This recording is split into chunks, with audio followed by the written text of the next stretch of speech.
Salut, c'est Cyrus North et aujourd'hui pour les Journées européennes du patrimoine, je vais vous parler de la ligne 14 du métro parisien. La ligne 14. Elle n'a que 20 ans et c'est la plus jeune ligne du réseau du métro parisien. Mais son jeune âge n'en fait pas celle avec le moins d'histoire à raconter. Elle est inaugurée par Jacques Chirac en 1998 et c'est la première ligne à grande capacité 100% automatique à avoir été mise en service à Paris et même dans le monde.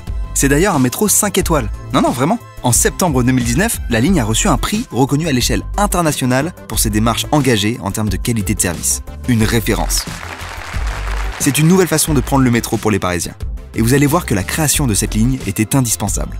En fait, à l'époque, on avait besoin de la création de nouveaux axes ferroviaires est-ouest à travers Paris, notamment pour soulager efficacement le RER A, en particulier entre Aubert et Gare de Lyon. D'où le nom presque spatial qui a été donné au projet Météore. MET pour métro, E pour est, O pour ouest, R pour rapide. Et aujourd'hui, avec toutes ces caractéristiques de ligne automatique, la ligne 14 remplit très bien son rôle et transporte plus de 500 000 voyageurs par jour. Avec un résultat aussi encourageant, ce serait dommage de s'arrêter là. La RATP a donc décidé de prolonger la ligne 14, et c'est aussi pour soulager une autre ligne, la ligne 13, comme indiqué dans la signature du projet, prolongement à Mairie de Saint-Ouen pour une ligne 13 améliorée. Aujourd'hui, la ligne 13 est l'une des plus empruntées par les franciliens, et elle connaît parfois des flux de voyageurs trop importants. C'est pour ça que les correspondances rapides avec la ligne 13 à Porte de Clichy et Mairie de Saint-Ouen seront un atout majeur de ce prolongement. Mais l'enjeu, c'est aussi de mieux desservir plusieurs nouveaux quartiers en plein développement, autour de la zone d'activité commerciale Paris-Batignolles et du tribunal de Paris, celle des docks à Saint-Ouen ou encore l'entrée de la ville de Clichy. Reliant actuellement Saint-Lazare à Olympiade, la ligne 14 sera connectée aux lignes 15, 16, 17 et 18 du nouveau Grand Paris. Offrant des correspondances avec les transports en commun au cœur de la capitale, elle constituera l'épine dorsale de ce nouveau réseau de transport.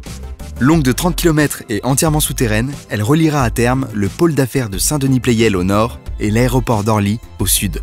D'ailleurs, la ligne 14 ne va pas seulement être prolongée, elle va être aussi agrandie. Les rames passeront de 6 à 8 voitures, donc un tiers de capacité supplémentaire. L'objectif de ces changements est de décharger la ligne 13 d'environ 20%.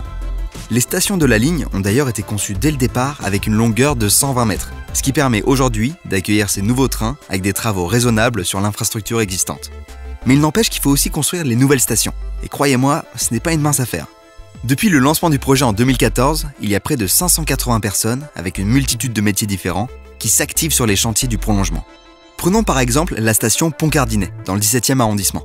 Dans cette future station de la ligne 14, les travaux avancent à bonne vitesse. Les voies sont posées, les quais achevés et les portes palières, qui sont un pilier du fonctionnement des lignes automatiques, sont sur le point d'être mises en place. Mais toutes ces bonnes nouvelles sont le fruit de plusieurs années de travail colossal et extrêmement technique pour les architectes et les ouvriers qui pensent les stations pour proposer un déplacement intuitif et assurer le bien-être des voyageurs. Ah, et il faut aussi que je vous parle des tunneliers. Ce sont de gigantesques machines qui permettent de creuser des tunnels et de réaliser la structure en béton. D'ailleurs, les 5,8 km de tunnels creusés ont entraîné l'évacuation de 390 000 tonnes de terre et l'installation de 2200 anneaux de béton de 45 tonnes chacun. C'est énorme.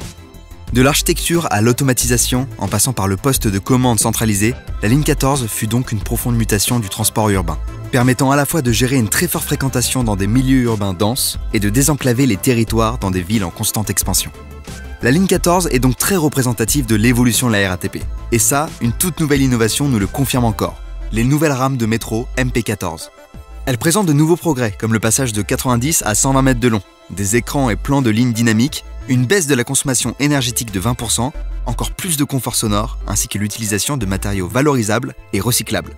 Ce n'est d'ailleurs pas la première fois qu'elle change, puisqu'on se souvient de son agrandissement en 2003 et 2007, et certainement pas la dernière, car il est déjà prévu de la prolonger, et une fois complète en 2024, elle sera l'axe nord-sud du réseau du Grand Paris, de Saint-Denis-Pleyel à Orly. Ça fera d'elle la ligne la plus longue du réseau et la ligne majeure pour le fonctionnement des transports parisiens. Avec ses 21 stations, 27 km de ligne et une fréquence égale à une navette de 8 voitures toutes les 85 secondes en heure de pointe.